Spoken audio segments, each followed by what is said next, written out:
Random House Audio presents The Queen of the Big Time. This is the author, Adriana Trigiani. Part 1, 1924 to 1926. Today is the day my teacher, Miss Stoddard, comes to see my parents. She sent them a letter telling them she wanted to come to our house to discuss the further education of Nella Castelluca. The letter is official. It was written on a typewriter, signed by my teacher with a fountain pen, dated October 1st, 1924, and at the top, there's a gold stamp that says, Pennsylvania Education Authority. We never get fancy mail on the farm, only handwritten letters from our relatives in Italy. Mama is saving the envelope from Miss Stoddard for me in a box where she keeps important papers. Sometimes I ask her to show it to me, and every time I read it, I am thrilled all over again. I hope my parents decide to let me go to school in Roseto. Della Bowles School only goes to the 7th grade, and I've repeated it twice just so I can keep learning. Miss Stoddard is going to tell my parents that I should be given the opportunity to go to high school in town because I have great potential. I am the third daughter of 5 girls, and I have never been singled out for anything. Finally, it feels like it's my turn. My whole world will change if my parents let me go to school. My older sisters, Assunta and Elena, stopped going to school after the 7th grade. Neither wanted to continue, and there is so much work on the farm, it wasn't even discussed. I was helping Mama clean the house to prepare for our company, but she made me go outside because I was making her nervous. She's nervous. I don't know if I will make it until 2 o'clock. As I lean against the trunk of the old elm at the end of our lane and look up, the late afternoon sunlight comes through the leaves in little bursts like a star shower, so bright I have to squint so my eyes won't hurt. Over the hill, our farmhouse, freshly painted pale gray, seems to dance above the ground like a cloud. Even the water in the creek that runs past my feet seems full of possibility. The old stones that glisten under the water look like silver dollars. How I wish they were.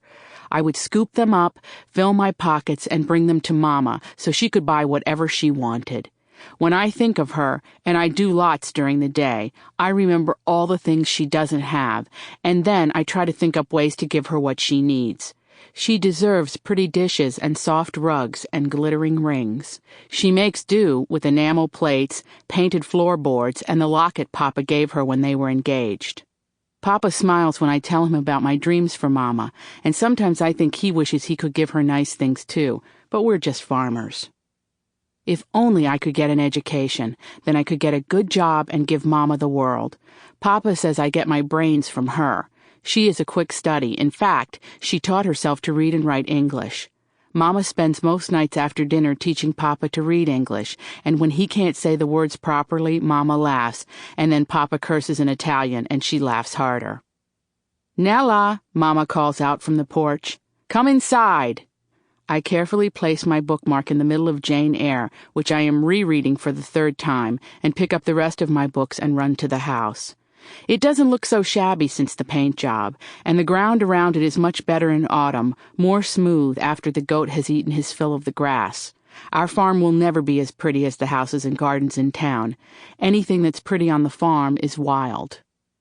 The fields covered in bright yellow dandelions, low thickets of tiny red beech roses by the road, and stalks of black-eyed Susans by the barn are all accidents. Roseto is only 3 miles away, but it might as well be across an ocean.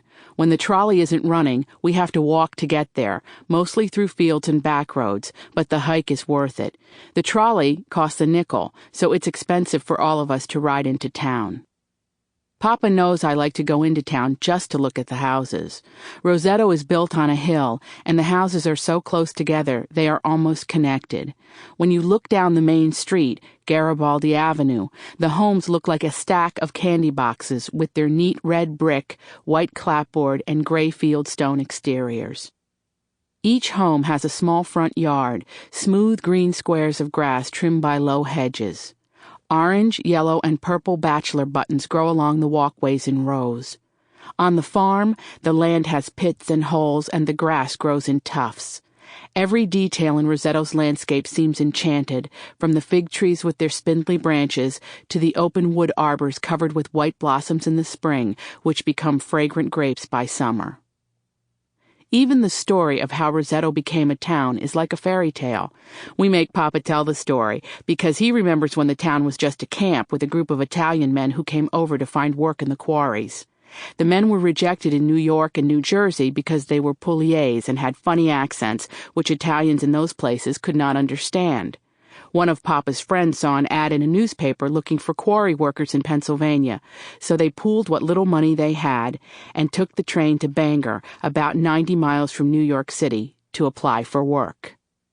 At first, there was resistance to hiring the Italians, but when the quarry owners saw how hard the immigrants worked, they made it clear that there were more jobs available. This is how our people came to live here. As the first group became established, they sent for more men, and those men brought their families. The Italians settled in an area outside of Bangor called Howelltown, and eventually another piece of land close by was designated for the Italians. They named it Roseto after the town they came from, Roseto Val Fattore. In Italian, Roseto means hillside covered with roses. Papa's family were farmers, so the first thing he did when he saved enough money working in the quarry was to lease land outside of Roseto and make a farm. The cheapest land was in Delabole, close enough to town and yet too far from me. Papa still works in the quarry for extra money sometimes, but mainly his living comes from the 3 cows, 10 chickens, and 12 hogs he has on the farm. Mama made everything look nice, Elena tells me as she sweeps the porch. She is 16, only 2 years older than me, but she has always seemed more mature. Elena is Mama's helper. She takes care of our 2 younger sisters and helps with the household chores. She is thin and pretty, with pale skin and dark brown eyes. Her black hair falls in waves, but there's always something sad about her, so I spend a lot of time trying to cheer Elena up. Thanks for sweeping, I tell her. I want everything to look perfect for Miss Stoddard, too, she smiles. There is no sweeter perfume on the farm than strong coffee brewing on the stove and Mama's buttery sponge cake fresh out of the oven. Mama has the place sparkling. The kitchen floor is mopped, every pot is on its proper hook, and the table is covered in a pressed blue and white check tablecloth. "How do I look?" Mama asked, turning slowly in her Sunday dress, a simple navy blue wool drop waist with black buttons. Mama's hair is dark brown. She wears it in a long braid twisted into a knot at the nape of her neck.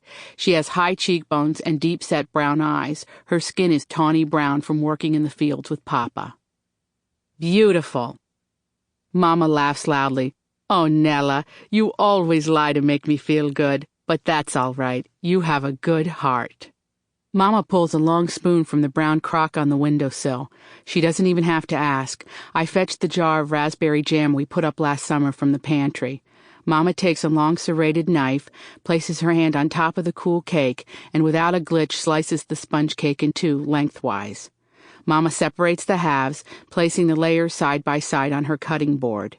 She spoons the jam onto one side, spreads it evenly, and then flips the top layer back on, perfectly centered over the layer of jam.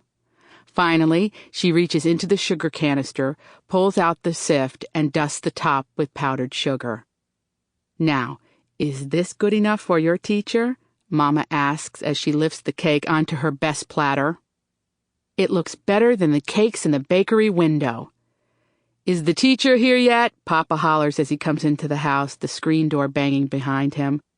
"No, Papa," I tell him, relieved that she has not arrived to hear Papa shouting like a farmer. Papa comes into the kitchen, grabs Mama from behind, and kisses her. Papa is 6 feet tall. His black hair is streaked with white at the temples. He has a wide black mustache, which is always neatly trimmed. Papa's olive skin is deep brown from working in the sun most every day of his life. His broad shoulders are twice as wide as Mama, who is not a small woman, but looks petite next to him. "I don't have time for fooling around," Mama says to Papa, removing his hands from her waist. I am secretly proud that Mama is barking orders, because this is my important day, and she knows that we need to make a good impression. Roma and Diana run into the kitchen. Elena grabs them to wash their hands at the sink. "I help Papa feed the horse," Roma says. She is 8 years old, sweet and round. "Good Sample complete. Ready to continue?